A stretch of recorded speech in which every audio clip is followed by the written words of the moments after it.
गेले 2-3 दिवस तब्येत पण थोडी ठीक वाटत नव्हती आणि बरीचशी कामं होती. खूप बिझी होते मी. त्यामुळे मग व्हिडिओ शूट करायला मला वेळच नाही मिळाला. दुर्गा सप्तशतीचं पारायण तर चाललेलंच होतं. त्याच्यात मी कोणत्याही प्रकारचा खंड पडू दिलेला नाही आहे. व्लॉग आहे अष्टमीचा. या दिवशी मी दुर्गा मातेची जी आहे ती ओटी भरणार होते. त्यासाठी माझी तयारी चालली आहे. सकाळी लवकर उठून घरातली सर्व कामं करून उंबरठ्यावरती लेपन करून उंबरठ्याची पूजा केली. छान रांगोळी काढली.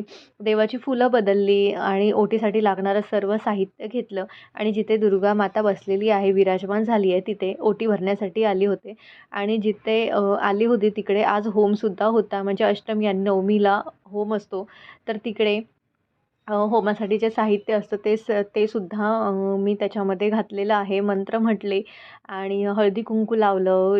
जेवढ्या होत्या स्त्रिया त्यांच्या पाया वगैरे पडली. तिथून फूल, वेणी आणि प्रसाद घेतला. त्यानंतर घरी आलो आणि असा होता माझा आजचा दिवस. व्हिडिओ आवडला असेल तर लाईक करा. चॅनेलला सबस्क्राईब करायला अजिबात विसरू नका.